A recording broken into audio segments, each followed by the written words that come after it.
So, good afternoon, everybody. Wow, so nice to have to meet each other again virtually online. Hi Dash, hi Tila, hi Leo. Hi, Hi, Zara. Zara. Nice. Everybody's keeping well? Yep. Yeah, thank you. Yeah, great to hear that. Let's just spend this, I know this short time that we have just to catch up and perhaps also share with the community that we belong to some potential exciting developments and what could be coming ahead in front of us this afternoon. Can we do that? Yeah. And okay, great. So yeah, I think let's start with the ladies in the house. Lady, we haven't seen met Tila in a long while. We've been seeing wonderful postings from her. Hi Tila, you're doing great. Tila, let's start from you lah. We have now gone into we've gone into the post MCO. Now everybody's going back to office as though everything is going back to normal. Right? What is not normal anymore today? We also don't know, except wearing a mask. Now, can I ask you, what do you anticipate as the foreseeable challenges for employees? And when we look at from HR perspective in an organization, to anticipate the top three that is coming ahead with all this going back, with everybody going back to office. Thank you, Zara. Hi, Leo. Hi, Dash. So I think what I observe is most important with all these challenges we're facing, and when we want employees to come back to work, first and foremost, most important is hygiene is key. Yeah, hygiene is key. Wherever you go, I think that's the most important factor. Hygiene is key, so we have to make sure that our working environment is properly sanitized and we follow the process SOPs that's already been shared. Yeah. Number two, we need to be able to be the communication support to the employee and the management because they're coming back to work. They have been doing a lot of virtuals. Yeah. Now they're coming back to work. We need to be able to support in terms of communication, give assurance to the employees that they are safe, but please make sure the place is safe. Yeah, that's very important. Yeah, assurance. I think employees are looking for assurance because they have this lack of confidence whether what's going to happen to them because they have to travel to work. So you need to do a lot of communication, talk to them, and as you know, you look at the numbers. Are the numbers going up? Are the numbers coming down? So as a HR, you have to keep your ears to the ground so that you are also sensitive to the needs of the employee. Maybe in their area, if the numbers are going up, they might not feel comfortable to come out. So communication is still very key. Maybe those days you were just doing virtual, so you need to still communicate. Communication is very important. And I think the third point would be to be able to support, whether it's the management, whether it's employee, or whether it's the working place, to be able to be there because to be able to support in terms of work plans. Example, if they need a certain number of employees to come in back to work, I know they've uplifted certain numbers. You can allow people to come, but if the people are not available and all of them don't want to come, to be able to support in terms of the manpower. Yeah, arrange a certain plan so that they will have a certain number of people to support the operations. So yeah, this is what I think the three that I can immediately give. Yeah. Wow. Oh, thank you, Tila, for sharing. So I hear you. I summarize in HAS. You mentioned about hygiene. So I think the whole cleanliness is very important. A comes with the assurance, and this assurance is not just physical. I think the most fundamental is about communication. It's how we actually, talk to one another in a meaningful way. And finally, as you mentioned, it's a support. It is everyone, not just one way. It is, as you say, north, south, east, west. North, south, east, west to support the employee. And that is what we anticipate, and that is potentially the solution going forward. Great. Thank you, Tila. Thank you, Tila, for that. Thank you. Yeah. So I wanted to invite Dash. Wow, Dash. Hi, Zara. Hi, Leo. Hi, Tila. How are things with you? Sorry, pardon? How are things with you? Things with me has been busy lah. Okay, as a practitioner, every day in and out, caught. Of course, abiding through the SOPs. Well, you are in the legal line, so everything black and white for you is a good thing. For me, black and white is not so good, so that's why it's a bit grayish in my shirt. Yes, Dash. Let me ask you, right? Because I've been reading in the press of late, right? There are more and more cases that is coming up, especially in the employment or the industrial relation sector. That is quite frightening, for both either employee or also employer. What are some of the key developments that you would like to highlight? You'd like to highlight that is actually impacting and for HR practitioners to start taking note of? Okay. Very quickly, Zora. Now, you have raised your concerns regarding the number of IR cases being increased, right?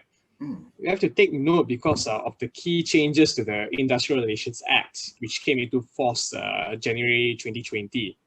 The most, or what I can say, incredible change to the act was the removal of the minister's discretion to vet through the representations.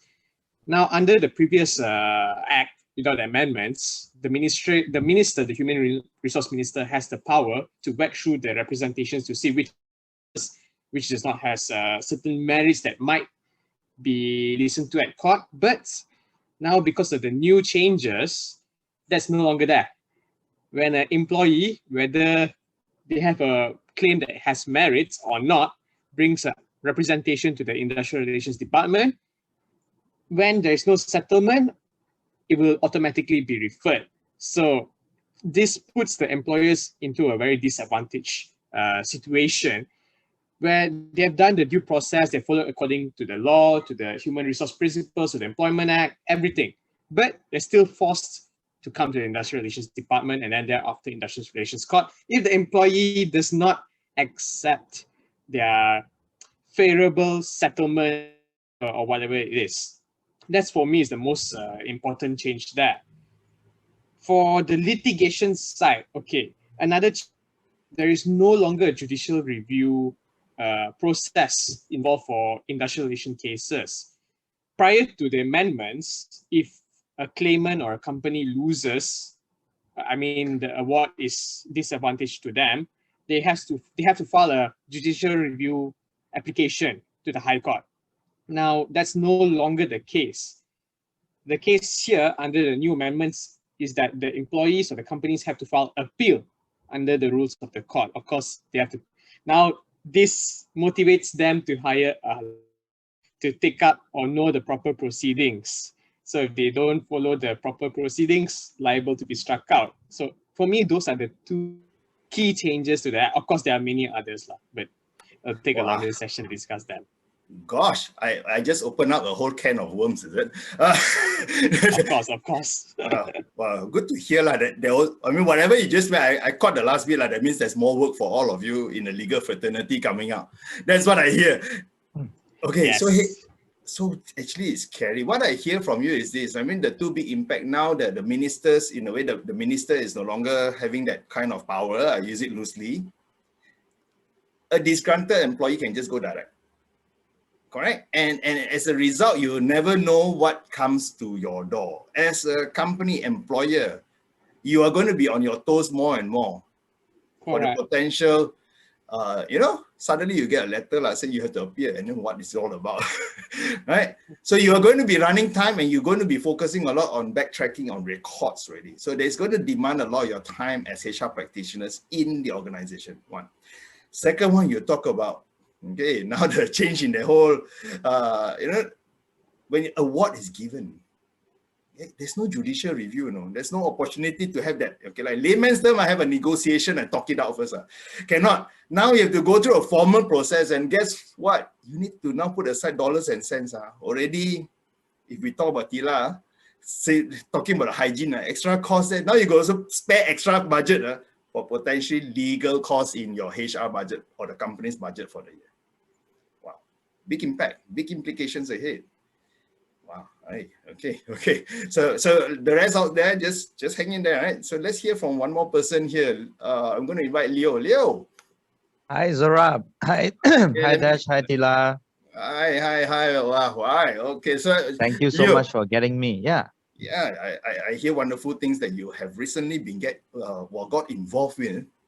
I know it's not you, but it's just more relating to the MACC Act, Section 17A in particular. So for those out there, this MACC, we are referring to the Anti-Corruption Act, not the Malaysian Association of Chinese Comedian. That one not, we are actually talking serious stuff here. MACC Act, Section 17 in particular. Leo, perhaps share with me that because you got involved with the whole works, the ministry and the community there now. What do you see as the biggest change and the potential implications for organization today? Thank you, Zorab, for that wonderful question. So I, without realizing when Tila shared, when Dash shared, and now this topic has rise up, I think it's very relevant to organizations that you are bombarded with all this, right? So let me go through more details because recently we were being invited to do a gamification implementation. So one of it is for this MACC Act because it has come to, I think recently, there was the very first case corporate directors was being charged under this section 17A. I think this is a very recent development where now directors are liable when your employees or someone in your organization give bribes or commit into an act of bribery. So this is beyond the fact that last time it was just I don't know, right? They are the one who's doing it because now directors are liable even though you say you don't know. So that's where we got start to involve in this movement where it's a community project where we will have more contents written out where the members of the fraternity of HR are able to get more information. We will launch it soon. So why is this important? Because the act, so the act does not say what you need to do, right? The act will just tell you that because you did not have all this in place, the directors are now liable. So what you now need to start doing is something everyone's being very confused.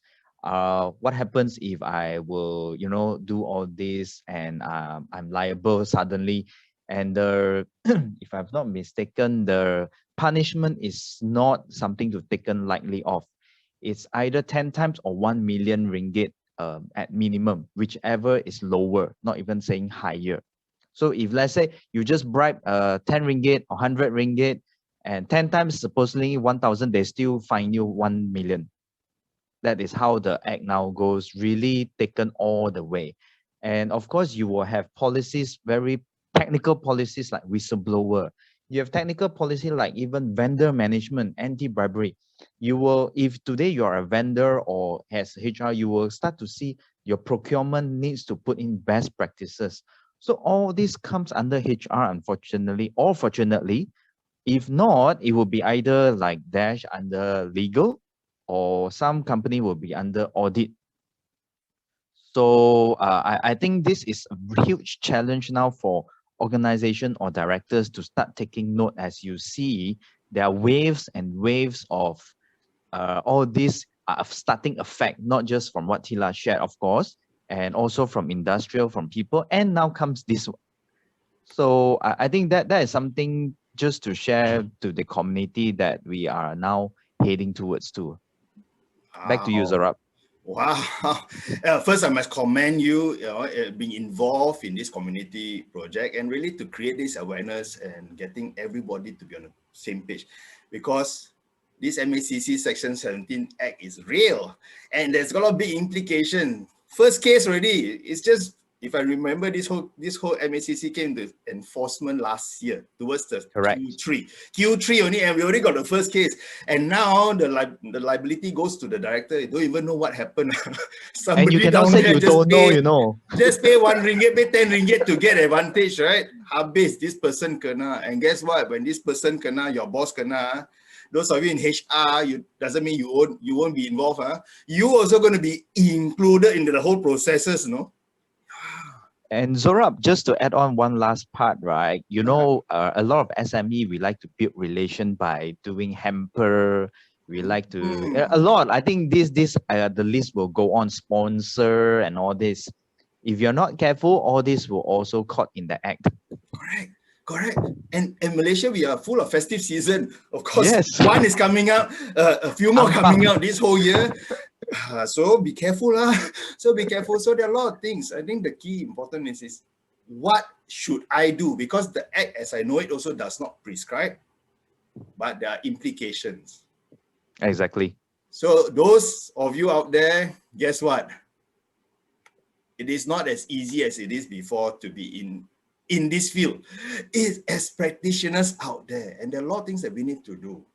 The good news is that we are going to line up a few sessions to address specifically these 3 areas.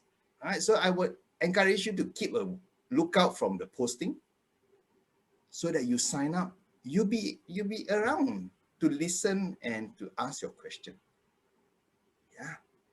And before we end, I know, okay, never mind, I know. Some of you will also say, now, like the PSMB Act, right? The HRDS, now suddenly cover everybody, right? What does it mean? Okay, I will hold that. I think we hold that because you and I are in the same boat, both from a trainer facilitator perspective, as well as employees or employers, we are all in the same boat. Yeah. So I think we have opportunity to cover that in another time. But I think the more important is that what we have just covered, the 3. Yeah. So great, guys. Thank you so much for being, spending your afternoon just with me. Let's catch up with this, and let's see how we can also help our community out there to improve and to stay relevant, because hey, we are all part of that. Yeah. So before we go, any final words? Maybe we start with Tila before we say goodbye to everybody. Okay, Tila, you're muted. All right, let me hear. Dash, you already let's see a final word from Dash first. All right. I just want to say that thanks, Zora, for having us. I mean, great session. Then we can just carry on to our next session, just informing, keeping everyone updated. Okay, thanks, Dash. Tila. Wow. Yeah, keep a watch out for these 4 Stooges. Yeah, the mentor circle. So yeah, we are back. We want to add value. And if you have any questions, keep the questions coming in the comment section once you see the video. And yeah, thank you, Zora. Thank you, Leo. Thank you, Dash. Yeah. Welcome. And Leo. So for my end, definitely it's been a privilege to work alongside with the Malaysia HR Forum, along with Tila, Zorab, Dash, and also Aru, who is not with us this afternoon. And it's also great spending a well-spent afternoon sharing this information and also upcoming work that we are going to do for the community. So this is something that I'm really thankful that this session was set up. So yeah, back to Zorab. All right, thank you. Yeah, certainly. I myself have also picked up golden nuggets just over this short 15 minutes with all of you. Thank you so much for making time with us. So to the rest out there, stay tuned. We are with you. We are with you. For in the meantime, stay safe and keep empowering, keep developing others for success. With that, see you all around. Bye. Bye.